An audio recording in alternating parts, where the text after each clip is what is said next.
Dalam berbagai undang-undang khusus ditetapkan aturan-aturan yang mengikat badan-badan pemerintahan dalam memberikan KTUN.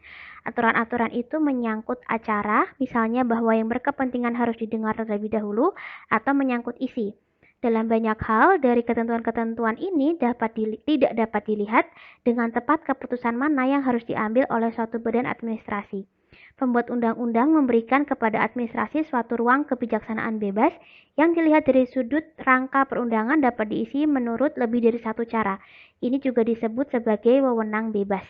Biasanya, ketentuan perundangan demikian mengandung petunjuk bahwa badan pejabat pemerintahan boleh mengambil KTUN. Juga dalam hal wewenang menetapkan tanpa pengaturan perundangan, wewenang itu bersifat bebas. Contohnya ialah wewenang subsidi yang nyatanya ada meskipun tidak ada peraturan subsidi. Dalam kepustakaan, wewenang pemerintahan bebas dibedakan dari wewenang menetapkan dengan penilaian bebas. Dalam hal ini, pembuat undang-undang tidak memberikan wewenang dalam arti ketentuan membolehkan, tetapi menggunakan istilah-istilah dan pengertian-pengertian yang harus diisi oleh pemerintah sesuai dengan kebijaksanaannya, mengarah pada kesimpulan bahwa undang-undang telah memberikan ruang kepadanya.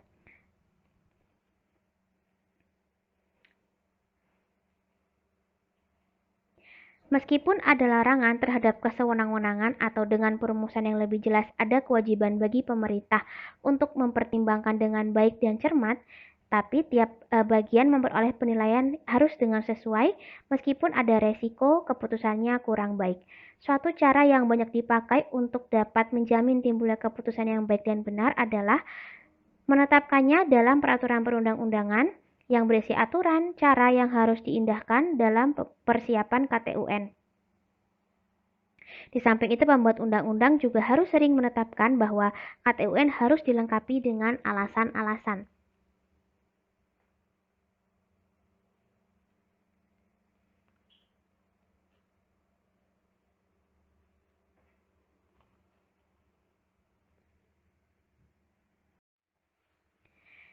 Yang pertama, keputusan ini merupakan keputusan yang paling biasa. Kategori yang paling penting adalah perizinan.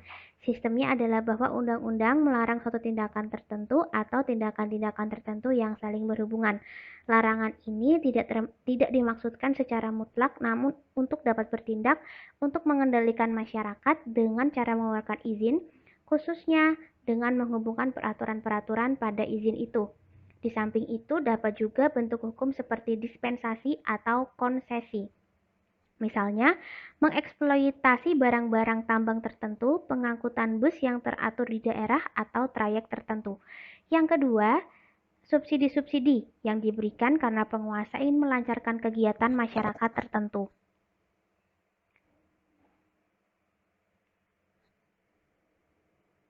Yang ketiga, keputusan yang paling penting dalam penetapan pajak.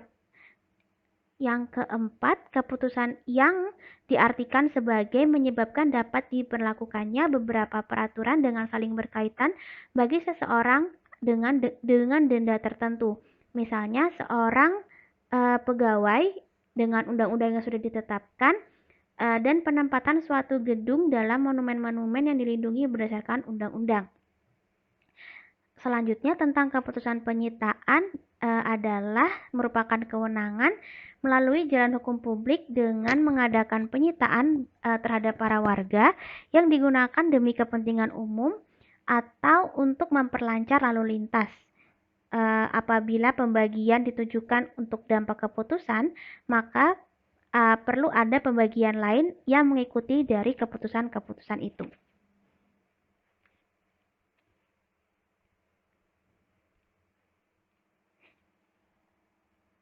Selanjutnya, yang bebas dan terikat. Di sini dinyatakan sebagai ada 4 poin. Yang pertama, kemungkinan mengikatkan peraturan pada keputusan-keputusan. Semakin bebas keputusan itu, semakin lebih banyak kemungkinan untuk mengikatkan peraturan-peraturan pada keputusan itu.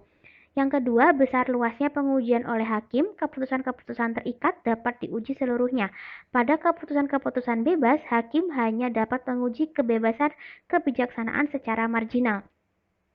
Kemungkinan untuk menarik kembali keputusan-keputusan ini yang poin 3, keputusan bebas pada dasarnya dapat ditarik kembali.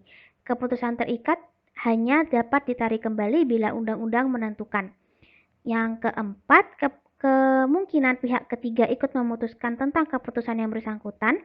Pada kewenangan bebas, kepentingan-kepentingan dari pihak ketiga memainkan peranan yang lebih besar. Ikut memutuskan misalnya dapat direalisir dengan mengadakan sidang untuk mendengarkan.